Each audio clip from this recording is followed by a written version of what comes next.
কেন নদীমাতৃক দেশ বলা হয়? কারণটা হচ্ছে আমাদের যে ভারতবর্ষ রয়েছে, এই ভারতবর্ষের উপরে অনেকগুলো কি রয়েছে, নদী রয়েছে। তার মধ্যে কয়েকটা উল্লেখযোগ্য নদী যেমন রয়েছে গঙ্গা, ব্রহ্মপুত্র, তারপর কাবেরী, গোদাবরী, নর্মদা, এগুলো হলো কি ভারতের কয়েকটা উল্লেখযোগ্য নদী। এবং এই ভারতের যে এর প্রাচীনকালে যে সভ্যতাগুলো ছিল, সেই সভ্যতাগুলো কি করেছিল, এই নদীকে কেন্দ্র করে কি গড়ে উঠেছিল। যার জন্য আমাদের কি হয়, ভারতে অনেকগুলো কি রয়েছে সভ্যতা দেখতে পাওয়া যায়, যেমন হরপ্পা সভ্যতা, তারপর হচ্ছে মিশরীয় মেসোপটেমিয়া সভ্যতা, অনেকগুলো কি হচ্ছে এই নদীগুলোকে কেন্দ্র করেই বিভিন্ন সভ্যতা গড়ে উঠেছে। তো আমাদের যে ভারতবর্ষ রয়েছে, আমাদের ভারতবর্ষের মেন যে নদী, প্রধান নদীর নাম কি কারো জানা আছে? বলতে পারবে কি কেউ? তুমি বলো। গঙ্গা। তো আমাদের ভারতবর্ষের প্রধান নদীর নাম হলো কি? গঙ্গা। এই গঙ্গা নদীর দৈর্ঘ্য হচ্ছে কত, কারো কি জানা আছে? বাহ, ভেরি গুড। 2525 কিলোমিটার হলো আমাদের গঙ্গা নদীর দৈর্ঘ্য। এবার গঙ্গা নদী কোথায় সৃষ্টি হয়েছে জানো? অনেকের হয়তো জানা আছে। কোথায়? গঙ্গাত্রী হিমবাহের গোমুখ গুহা থেকে কি হয়েছে, আমাদের এই গঙ্গা নদী সৃষ্টি হয়েছে। মনে করো এটা যদি গঙ্গাত্রী হিমবাহের গোমুখ গুহা হয়, এটা পর্বত, হ্যাঁ, পর্বতের নিচে কি বরফগুলো গলে সেখান থেকে কি হয়েছে, এটা গুহা আছে, সেই গুহা থেকে গঙ্গা নদী সৃষ্টি হয়েছে। সৃষ্টি হয়ে কোন জায়গায় গিয়ে মিশেছে বলতে পারবে? বঙ্গোপসাগর। তাহলে আমাদের যে ভারতবর্ষের যে প্রধান নদী গঙ্গা, সেটা মিশেছে কোথায়? বঙ্গোপসাগরে। আর সৃষ্টি হয়েছে কোথায়? গঙ্গাত্রী হিমবাহের গোমুখ গুহা থেকে। তো এখানে যদি গোমুখ গুহা হয় এবং এখানে বঙ্গোপসাগর, এর মধ্যে যে ডিস্টেন্স মানে দৈর্ঘ্য, সেটা হলো 2525 কিলোমিটার। বোঝা গেল বিষয়টা? এবার আমাদের যে ভারতবর্ষ রয়েছে, হ্যাঁ, এই ভারতবর্ষের উপর দিয়ে কিন্তু গঙ্গা নদী গেছে এবং কিছুটা একটা শাখা কার কোন দেশের গেছে, কার উপর দিয়ে গেছে বলতে পারবে কেউ? বাংলাদেশ। Very good. তো আমাদের যে গঙ্গা নদী রয়েছে, এই গঙ্গা নদীর কয়টা গতি রয়েছে? 3টা গতি রয়েছে। তাহলে গঙ্গা নদীর কয়টা গতি? 3টা। এটা গঙ্গাত্রী গোমুখ গুহা থেকে হরিদ্বার, কি হরিদ্বার, এটাকে বলা হয় কোন গতি? উচ্চ গতি। তো হরিদ্বার থেকে কোথায় বলতে পারবে? বিহারের রাজমহল পাহাড় পর্যন্ত, এটাকে বলা হয় কি? মধ্য গতি। এটা কি? উচ্চ গতি। তারপর এই বিহারের রাজমহল থেকে বঙ্গোপসাগর পর্যন্ত, সেটা কোন গতি? নিম্ন গতি। এটা কোন গতি হলো? নিম্ন গতি। বুঝা গেল বিষয়টা? তাহলে আমাদের গঙ্গা নদীর কয়টা গতি আছে? 3টা। একটা হলো কি? উচ্চ গতি, মধ্য গতি, নিম্ন গতি। বুঝা গেল বিষয়টা? এবার একটা জিনিস, নদী যেখানে সৃষ্টি হয় তাকে আমরা কি বলবো? উৎস বলবো। কি বলবো? উৎস। এবং নদী যেখানে গিয়ে শেষ হয় বা অন্য কোনো সাগর অথবা হ্রদে গিয়ে মিশে, তাকে কি বলা হয়? মোহনা। কি বলা হয় তাকে? মোহনা। তাহলে গঙ্গা নদীর উৎস কোথায় বললাম? গঙ্গাত্রী হিমবাহের গোমুখ গুহা থেকে। আর মোহনা কোথায় হলো? বঙ্গোপসাগর। বুঝা গেল বিষয়টা? হলো এটা। এবার এটা হলো আমাদের উত্তর ভারতের প্রধান নদী, কি নাম তার? হলো গঙ্গা। কিন্তু জানো দক্ষিণ ভারতেও একটা গঙ্গা নদী নাম আছে, একটা নদীর নাম আছে, কারণ জানা আছে কি? যে গঙ্গা তো আমাদের ভারতের প্রধান নদী, কিন্তু দক্ষিণ ভারতে এমন একটা নদী আছে যাকে কি বলা হয়? দক্ষিণ ভারতের গঙ্গা। কারো মনে আছে? আমি বলে দিচ্ছি, গোদাবরী। কাকে বলা হয়? গোদাবরী। গোদাবরীকে দক্ষিণ ভারতের কি বলা হয়? গঙ্গা বলা হয়। কারণ আমাদের যে গঙ্গা নদী রয়েছে, এই যে গঙ্গা নদীর যতটা গুরুত্ব, সেরকম ভাবে দক্ষিণ ভারতেও যে গোদাবরী নদী আছে তারও সেরকম গুরুত্ব। আমাদের গঙ্গা নদীর পাশে কি হয়? প্রচুর ধান চাষ হয়। সেমনি কি হয়, দক্ষিণ ভারতে যে গোদাবরী নদী আছে, সেই গোদাবরী নদীর তীরেও কি হয়? প্রচুর পরিমাণে সেই নদীর জলটাকে কাজে লাগিয়ে চাষবাস করা হয়। বোঝা গেল বিষয়টা? যার জন্য কি বলা হয়? আমাদের ভারতবর্ষকে নদীমাতৃক কি বলা হয়? দেশ বলা হয়। তো এই যে গঙ্গা নদী আছে, এই গঙ্গা নদীর যে উচ্চ গতিটা কোথা থেকে কোথায় বললাম? গঙ্গাত্রী হিমবাহের গোমুখ থেকে হরিদ্বার। হরিদ্বার আশা করি অনেকে জানো, যেখানে আমাদের হিন্দু ধর্মের যে লোকগুলো আছে তারা সেখানে কি করতে যায়?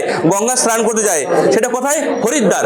ওই হরিদ্বারে গিয়ে কি হয়েছে, সেখানে উচ্চ গতি শেষ হয়ে গেছে। এই উচ্চ গতি বলতে কি বোঝায়?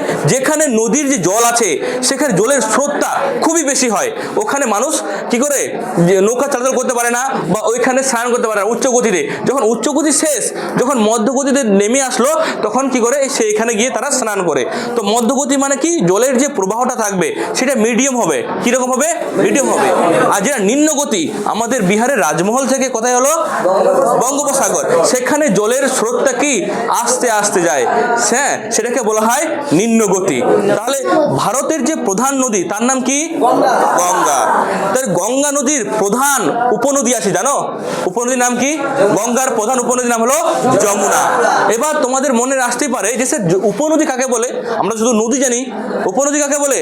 যখন অনেকগুলো ছোট ছোট নদী কি হবে, দেখো এদিকে বোটের দিকে দেখো, মনে করো এখানে একটা ছোট ছোট নদী, এখানে একটা ছোট নদী, এখানে একটা ছোট নদী, অনেকগুলো ছোট ছোট নদী যখন একসঙ্গে মিলিত হয়ে একটা বড় মূল নদী তৈরি করবে। কি বললাম? অনেকগুলো ছোট ছোট নদী একসঙ্গে মিলিত হয়ে যখন একটা মূল নদী তৈরি করবে, সেই মূল নদীটার এরা হলো তারা কি? উপনদী। এটা কি ওরকম মনে করো এটা হলো কি? গঙ্গা নদী। কোন নদী? গঙ্গা। এই গঙ্গা নদীর প্রধান উপনদী হলো কে? যমুনা। কি নাম? যমুনা। এই যমুনা হলো এই গঙ্গার প্রধান উপনদী। তাহলে উপনদী কাকে বলে বোঝা গেল বিষয়টা? যখন অনেকগুলো ছোট ছোট নদী একসঙ্গে মিলবে, মিশার পর একটা বড় নদী তৈরি করবে, তাকে বলা হলো মূল নদী। তাকে কি বলা হয়? মূল নদী। এই মূল নদীটার সেই ছোট ছোট নদীগুলোকে বলা হবে উপনদী। কি বলা হবে? উপনদী। তারপর আরেকটা আসলো কি? শাখা নদী। এটা তো গেল উপনদী। উপনদী কোথায় থাকে? উৎসর দিকে থাকে। সবসময় মনে রাখবে, উপনদী উৎসের দিকে থাকে। আর একটা আছে শাখা নদী। শাখা নদী কি? যখন নদী নিম্ন গতি দিয়ে প্রবাহিত হয়, নিম্ন গতি দিয়ে প্রবাহিত হয়, এই যে শাখার মতো যখন ভাগ হয়ে যায়, সেগুলোকে বলা হয় শাখা নদী। শাখা নদী কোথায় থাকবে? মোহনার কাছে থাকবে। কোথায় থাকবে? মোহনার কাছে থাকবে। তো আমাদের গঙ্গা নদীর প্রধান দুটো শাখা নদী জানো? নাম কি কারো জানা আছে? হুগলি আর ভাগীরথী, গঙ্গার প্রধান শাখা নদী। তাহলে কি কি নাম বললাম? হুগলি আর ভাগীরথী। এই হুগলি এবং ভাগীরথী বিভিন্ন বিভিন্ন দিক দিয়ে গিয়ে কোথায় পড়েছে? আবার বঙ্গোপসাগরে। তাহলে বিষয়টা বোঝা গেল। তাহলে মোহনার কাছে যখন শাখার মতো অনেকগুলো ছোট ছোট নদী এইদিকে ওদিকে একে বেঁকে প্রবাহিত হয়, তাদের কি বলা হয়? শাখা নদী। কোন নদী বলা হয়? শাখা নদী। বোঝা গেল? তাহলে শাখা নদী কোথায় থাকে? মোহনার দিকে। উপনদী কোথায় থাকে? উৎসের দিকে। ক্লিয়ার? এছাড়াও আরো কয়েকটা নদী আছে, নাম জানা আছে? নিত্যবাহ নদী, অনিত্যবাহ নদী। বলো তো, কারো কি জানা আছে? যে সকল নদীতে সারা বছর জল থাকবে, কি বলবো? সারা বছর। মানে ওটা কি বর্ষা হলেও কি গ্রীষ্ম হলেও কি জল শুকাবে না, সারা বছর জল থাকবে, সেগুলোকে কি বলা হয়? নিত্যবাহ নদী। কি বলা হয়? নিত্যবাহ। কি বলা হয়? নিত্যবাহ নদী। আর 2 নম্বর হলো কি? অনিত্যবাহ। কি? নিত্যবাহ। যে সমস্ত নদীগুলোতে শুধুমাত্র বর্ষার সময় জল থাকবে, অন্য কোনো সময় জল কেবে শুকিয়ে যাবে, তাকে কি বলা হয়? অনিত্যবাহ নদী। তো আমাদের ভারতের এরকম অনেকগুলো নদী আছে, ঘাগর, মেধা, পাটেগড়, তারপরে লুনি, এগুলো হলো অনিত্যবাহ। কি? এগুলোতে শুধুমাত্র বর্ষা হলো, বর্ষার সময় জল থাকবে, বর্ষা শেষ, জল শুকিয়ে গেল। কিন্তু যেগুলো নিত্যবাহ নদী, ওগুলোতে সারা বছর জল থাকবে, জল কোনো সময় শুকাবে না। তো আমাদের রাজস্থানের উপর দিয়ে, রাজস্থান মরুভূমি, সেই রাজস্থানের উপর দিয়ে একমাত্র একটা অনিত্যবাহ নদী আছে, তার নাম হলো কি? লুনি। তার নাম হলো কি? লুনি। লুনি হলো একমাত্র এমন একটা নদী যে রাজস্থানের যে মরুভূমি রয়েছে, থর মরুভূমি, সেই থর মরুর উপর দিয়ে গেছে, কিন্তু সে কি? অনিত্যবাহ। বর্ষার সময় জল থাকে, অন্য সময় কি হলো? জল শুকিয়ে যায়। বিষয়টা বোঝা গেছে? ক্লিয়ার? উৎস বা মোহনা কাকে বলে? বিষয়টা বুঝতে পেরেছো সবাই? উপনদী শাখা নদীর পার্থক্য। এবার নিত্যবাহ অনিত্যবাহ নদী পারবে? তাহলে যে নদীতে সারা বছর জল থাকে তাদেরকে বলবো আমরা কি? নিত্যবাহ। আর যে নদীতে সারা বছর জল থাকে না তাকে কি বলবো আমরা? অনিত্যবাহ। এছাড়াও আরো আমরা যেটুকু আজকে পড়লাম সেটুকুর মধ্যে কি কারো কোনো সমস্যা আছে বা বুঝতে পারছো না, বা কারো কোনো মনে প্রশ্ন? হ্যাঁ, তো তোমার প্রশ্ন কি? প্রশ্ন? সব থেকে দৈর্ঘ্য কোন রাজ্য দিয়ে গেছে? হ্যাঁ, খুব ভালো প্রশ্ন। সেটা হবে উত্তরপ্রদেশ। কি হবে? উত্তরপ্রদেশ। এই গঙ্গা নদীর যে উচ্চ প্রবাহটা যেটা বললাম, উত্তরাখণ্ড থেকে শুরু হয়ে হরিদ্বার, এটা হচ্ছে গঙ্গা নদীর সব থেকে বেশি প্রবাহিত হচ্ছে, সেটা হচ্ছে উত্তরপ্রদেশ। কি বললাম? উত্তরপ্রদেশ, যেটাকে আমরা কি বলছি? ইউপি বলছি। কি বলছি? ইউপি। এই উত্তর প্রদেশেই হচ্ছে গঙ্গা নদী সবচেয়ে বেশি দৈর্ঘ্য। ক্লিয়ার? বসো। আর নেক্সট কারো কোনো সমস্যা? কি সমস্যা বলো? কি? পশ্চিমবঙ্গের দুঃখের নদী কাকে বলা হয়? ও হ্যাঁ, খুব সুন্দর প্রশ্ন। পশ্চিমবঙ্গের দুঃখের নদী বলা হয় দামোদর নদীকে। কারণটা, বন্যার সময় এই দামোদর নদীর জল বেড়ে যাওয়ার কারণে প্রচুর পরিমাণে মানুষের ক্ষয়ক্ষতি হয়, অনেক পশু পাখি মারা যায়, গরু ছাগল মারা যায়, যার জন্য সেটাকে বলা হয় দুঃখের নদী। সেরকম ভাবে কি বিহারের দুঃখের নদী বলা হয় কোশিকে। কাকে বলা হয়? কোশিকে। বিহারেরও জেনে নিলাম, পশ্চিমবঙ্গের জেনে নিলাম। ঠিক আছে? আর কারো কোনো প্রশ্ন? হ্যাঁ, কি প্রশ্ন?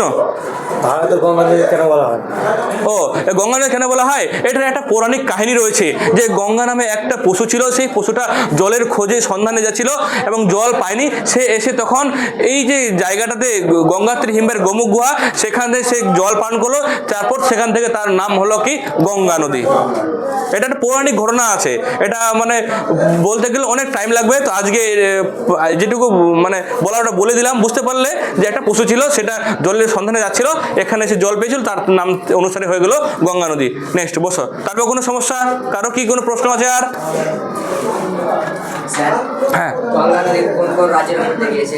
হ্যাঁ, গঙ্গা নদী অনেকগুলো রাজ্যের উপর দিয়ে গেছে। তার মধ্যে আমি কয়েকটা বলে দিচ্ছি।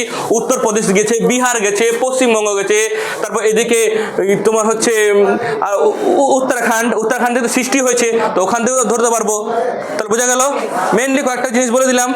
উত্তরপ্রদেশ, তারপর বিহার, তারপর হলো কি আমাদের পশ্চিমবঙ্গ। বোঝা গেল তাহলে? আর কোনো সমস্যা নেই? ঠিক আছে, নেক্সট ক্লাসে আমরা আবার এর যে দ্বিতীয় পার্টটা আছে সেটা নিয়ে আলোচনা করব।